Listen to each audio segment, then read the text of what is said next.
እንዴት ከረማችሁ? ረመዳን እንዴት ነው? የእናንተን ከሰዓት ያደረግንበት ዋነኛው ምክንያት በዚሁ ወደ ኢፍጣር አብረን እንገባለን ብለን ነው። ያው ሰሞኑን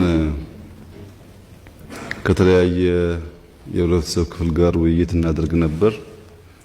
ዛሬ ደግሞ በረመዳን የሙስሊም ቀን ነው።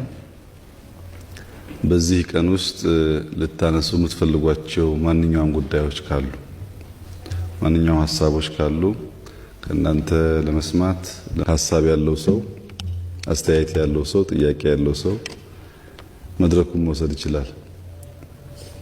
አልሐምዱሊላህ ሰላቱ ሰላሙ ዐላ ረሱሊላህ ሰለላሁ ዐለይሂ ወሰለም።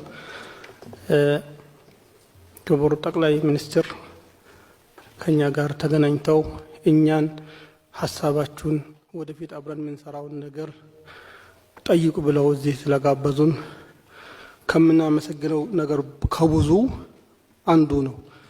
ለኢትዮጵያ እስልምና ጉዳይ ጠቅላይ ምክር ቤት የተለያየ ነገሮች ከድርጅት ከሙአሰሳ ወደ ተቋም እንዲቀየር አድርገዋል።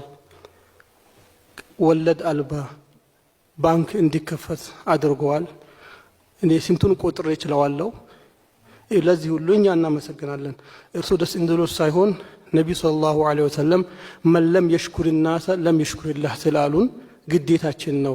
አንድን መልካም የሰራላችሁ ካላመሰገን